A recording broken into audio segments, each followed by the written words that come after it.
लगभग 3 lakh paramilitary force, उनकी बख्तरबंद गाड़ियां, उनके बड़े अफसरान डिप्यूट किए गए थे। ये कहकर डिप्यूट किए गए थे कि ये लाइन ऑर्डर को मेंटेन करेंगे और शांतिपूर्वक मतदान कराएंगे।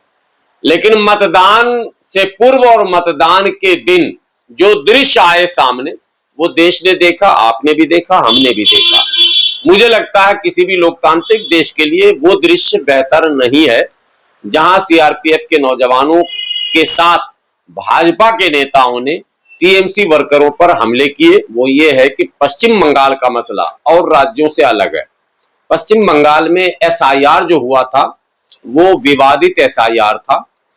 कई ऐसे विधानसभा हैं जहां एक ही विधानसभा में 10 से 30,000 से 40,000 तक मतदाताओं के वोट काटे गए। उसके बाद जो ट्रिब्यूनल में अपीलें हुई हैं, ट्रिब्यूनल ने किसी को हरी झंडी नहीं दी। अब ये सवाल अपनी जगह पर मुंह बाए खड़ा है पश्चिम बंगाल में कि अगर जीत का अंतर किसी का 500, 1000, 2000, 5000 होता है और 2-4 महीने, 6 महीने में अगर वो सारे जो एसआईआर से नाम काटे गए हैं फर्जी, वो वापस जोड़ लिए जाते हैं, तो क्या वहां फिर से पुनर्मतदान होगा? मुझे लगता है टीएमसी को सुप्रीम कोर्ट में जाकर इस बात को लेकर फिर एक अपील डालनी चाहिए और उन तमाम सीटों के चुनाव के परिणाम को रोक देना चाहिए जहां ट्रिब्यूनल के पास 10,000, 5,000 कंप्लेन आए हुए हैं। जब तक उसका निपटारा नहीं होता, उसके वोट का अधिकार उसको मिलता नहीं है और वो वोट डालता नहीं है, तब तक फैसला कहीं से भी उचित नहीं माना जा सकता है। ये मेरा निजी मानना। लगभग ये बातें पश्चिम बंगाल के उन विधानसभाओं में लोग चौक चौराहे पर भी करते दिख रहे हैं जहां लोगों की बड़ी तादाद वोट देने से रोक दी गई है। उनको चुनाव आयोग ने, ये मैंने जबरन कहें, थोड़े थोड़े से स्पेलिंग के मिस्टेक के कारण एक एक घर में ऐसा हुआ कि अगर 10, 15, 20 वोट है तो एक ही घर में बाप का अगर वोट वैलिड है तो बेटे को अनवैलिड कर दिया गया, बेटे का वैलिड है तो बाप को या मां को अनवैलिड कर दिया गया, जो समझ से परे है। ऐसा हो ही नहीं सकता। कोई बांग्लादेशी होगा, रोहिंग्या होगा, उसकी पूरी फैमिली का वोट कटेगा और उसके पूरी फैमिली के पास वो रिकॉर्ड नहीं मिलेंगे जो चुनाव आयोग मांगता। एक बात तो ये हो गई। दूसरा, पश्चिम बंगाल को लेकर एक विवाद शुरू से चल रहा था कि चुनाव आयोग वहां अतिरिक्त बल असम में नहीं, तमिलनाडु में नहीं, केरल में नहीं, पुडुचेरी में नहीं, सिर्फ पश्चिम बंगाल में लगभग 3 लाख पारामिलिट्री फोर्स, उनकी बख्तरबंद गाड़ियां, उनके बड़े अफसरान डिप्यूट किए गए थे। ये कहकर डिप्यूट किए गए थे कि ये लाइन ऑर्डर को मेंटेन करेंगे और शांतिपूर्वक मतदान कराएंगे। लेकिन मतदान से पूर्व और मतदान के दिन जो दृश्य आए सामने, वो देश ने देखा, आपने भी देखा, हमने भी देखा। मुझे लगता है किसी भी लोकतांत्रिक देश के लिए वो दृश्य बेहतर नहीं है जहां सीआरपीएफ के नौजवानों के साथ भाजपा के नेताओं ने टीएमसी वर्करों पर हमले किए, टीएमसी वर्करों को खदेड़ा गया और चुनाव पूर्व, जो सबसे प्रमुख बात है, चुनाव पूर्व हर विधानसभा में गिरफ्तारियां हुई है जिसमें टीएमसी के 95% एक्टिव वर्कर को गिरफ्तार किया गया। गिरफ्तारियां हर जगह होती है, मैं बिहार का हूं, मेरे यहां भी गिरफ्तारियां होती हैं, लेकिन वो उन लोगों की गिरफ्तारियां होती है जो पहले से लिस्टेड होते हैं, जिनको आप पीसी कह सकते हैं, तारीपार कह सकते हैं या दागदार कह सकते हैं, या जिनसे लॉ एंड ऑर्डर को खतरा होने का अंदेशा रहता है, पहले से उनका लिस्ट बना रहता। लेकिन यहां ऐसा नहीं हुआ। यहां टीएमसी के एक्टिव लीडरों की लिस्ट बनाई गई और उन्हें डिटेन कर लिया गया और चुनाव तक बताया भी नहीं गया कि उन्हें रखा कहां गया। ये मैं नहीं कह रहा हूं, कई ऐसे नेताओं की पत्नियों और बच्चों के वीडियोज आए हैं जिसमें उनकी पत्नियां आरोप लगा रही हैं कि हमें बताया भी नहीं गया है और हम कोर्ट भी जाएं तो किस बेस पर जाएं, जमानत कैसे कराएं, इत्यादि इत्यादि। उसके बाद चुनाव के दिन माइनॉरिटी के मोहल्ले को घेरा गया है, रोका गया है, बाधित किया गया है फोर्सफुल्ली, और टीएमसी के समर्थकों को डिस्टर्ब किया गया। यहां तक तो बात सही है, लेकिन इसके बावजूद भी मुझे पूर्ण विश्वास था, जो पश्चिम बंगाल का ट्रेंड है, वोटिंग का पैटर्न है, उसको देखकर कि टीएमसी सत्ता में आ जाएगी जब तक के कोई दूसरा विकल्प नहीं आता। भारतीय जनता पार्टी को बंगाल के लोग अपना विकल्प नहीं मानेंगे, लेकिन अब परिणाम को देखकर ऐसा लग रहा है कि बंगाल के लोगों ने भाजपा को विकल्प के रूप में लिया है, और इसके लिए बंगाल के लोग कम, बिहार के लोग ज्यादा बधाई के पात्र हैं।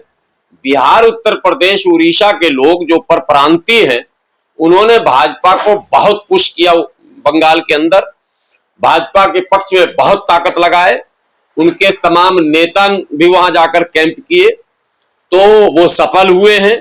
हिंदी भाषी क्षेत्रों में भाजपा जीत रही है, ये भी एक बड़ी बात है। और एक खबर और जो आ रही है वहां से कि तमाम तरह के नेताओं के होने के बावजूद, जो टीएमसी के पास फायर ब्रांड लीडरान थे या लीडरान थी, उन सब के होने के बावजूद भी जो शेड्यूल्ड कास्ट का वोट है वो 90% भाजपा के पक्ष में चला गया। अब इसके पीछे कौन सी पॉलिसी थी, भाजपा के कौन से नेता इस जिम्मेदारी को निभा रहे थे, ये तो भाजपा के लोग जाने और टीएमसी के लोग जाने। मोदी जी झाल मुड़ी खाए हैं, वहां पर वो नौका विहार किए हैं। जहां जाते हैं चुनाव में कुछ न कुछ नया करते हैं मोदी जी, और पत्ती भी, चाय पत्ती तोड़ी, वो भी वीडियो सामने आ गया। झाल मुड़ी जो खाई वो भी वीडियो सामने आ गया।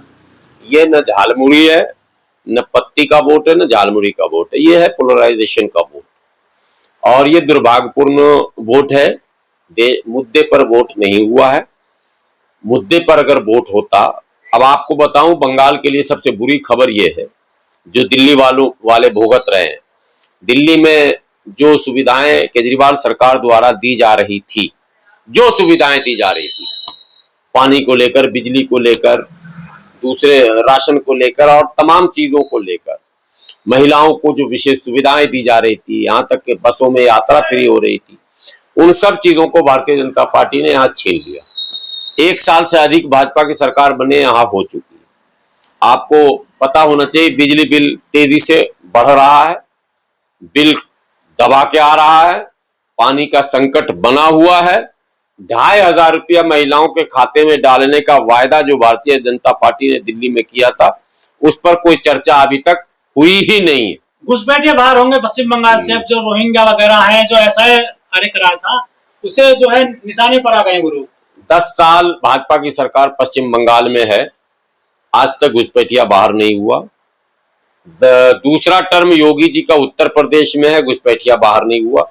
जब तक भाजपा की सरकार रहेगी, घुसपैठिया बाहर नहीं होगा। एक बात, ये जो सेकुलर सरकारों की भी कुछ कमियां हैं, जिसका खमियाजा इनको भुगतना पड़ता है। घुसपैठिया के मुद्दे पर ये बैकफुट पर आ जाते हैं, सत्य बोलने के लिए तैयार नहीं होते हैं। इसीलिए जो हिंदुत्व का एजेंडा वो सफल होता है, पोलराइजेशन हो जाता है। दीदी के गुंडे अब जो है गायब हो जाएंगे पश्चिम बंगाल से, जो हमला कर देते हैं कभी भी। नहीं, वो तो एक के गुंडे गायब होते हैं, दूसरे के गुंडे आते हैं। जैसे अखिलेश के गुंडे गायब हो गए तो योगी जी के गुंडे आ गए, वैसे दीदी के गुंडे गायब हो जाएंगे तो आप शुभेंदु अधिकारी के गुंडे आएंगे। वो तो चलता रहेगा निरंतर। लालू के गुंडे थे ना बिहार में, गुंडा राज था ना, जंगल राज था ना। आज बिहार में क्या हो रहा है देखिए आप, दिन दहाड़े सर काट दिया जा रहा। एक नहीं, कई घटनाएं घट गई। एक मुखिया जो है हाथ पर बांध के एक बूढ़ी औरत को रोजा के हालत में मारता भी है, पेशाब भी पिलाता है, और उसकी जमानत होती है तो स्वागत समारोह का आयोजन किया जा रहा है सरकार की निगाहों के सामने। तो आप गुंडे हैं, गुंडे लालू जी के नहीं है, किसी और के हैं। बंगाल में मछली क्या वोट मांगी इस बार? हाँ, मछली अब कुएं से नहीं, अब तो चापाकल से निकलेगा। वो रवि किशन जी ने कहा था कि सारे कुएं में, चापाकल में, सब में मछली जो है डाल दिया जाएगा, और उत्तर प्रदेश से, बिहार से, उड़ीसा से सबसे मछली बंगाल पहुंचा दिया जाएगा। तो इब्तिदाई इश्क में रोता है क्या, आगे आगे देखिए होता है क्या। बंगाल वाले रोएंगे, कोई आंसू पोंछने वाला वहां असम में नहीं, जो है वो मजबूती से आ गए हैं हेमंत विश्वा से, जो बयानबाजी करते रहते हैं हमेशा। अब इस पर क्या टिप्पणी की जाएगी? हमारे लोग कहते हैं मैं तो मुसलमान हूं।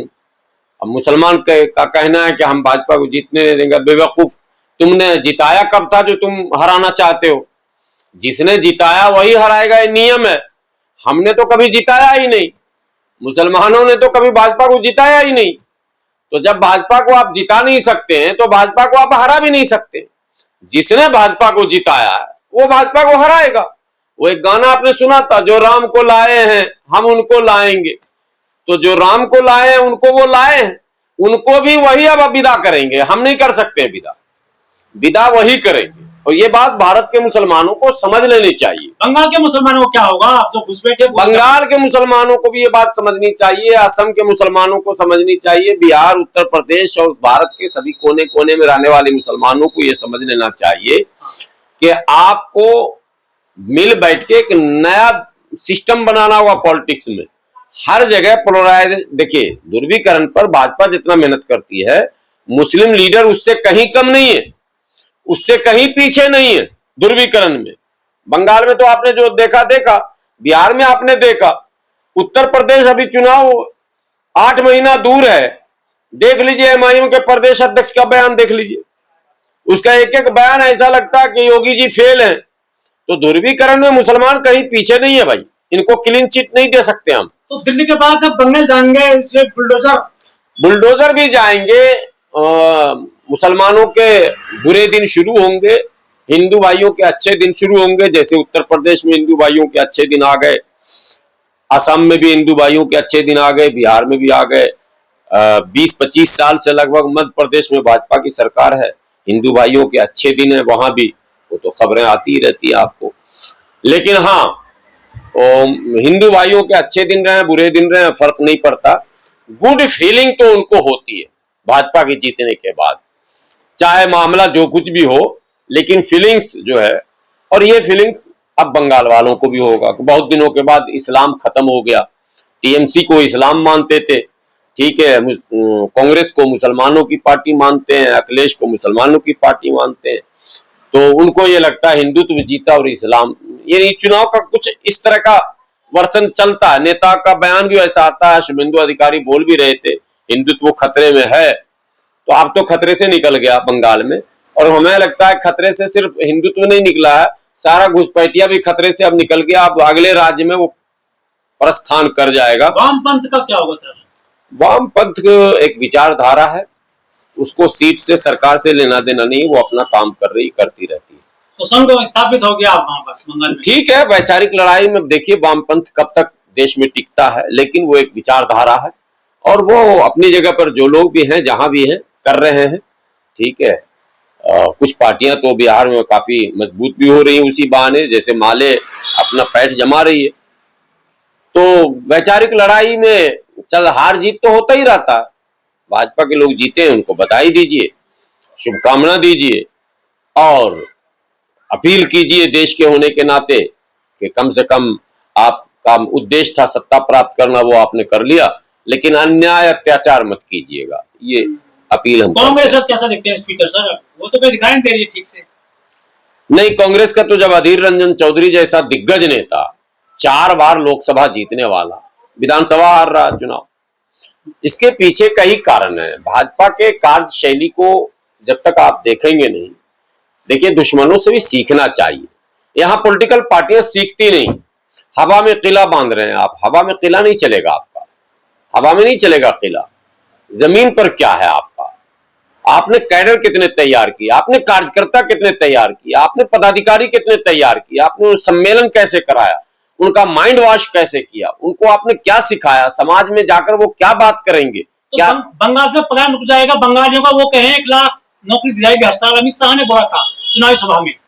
देखिए इंतजार कीजिए, बयान उनका है तो उनसे ही डिमांड किया जाएगा। अभी तो बंगाल के लोग पहले सरकार बनने दें, फिर देखें क्या होता है।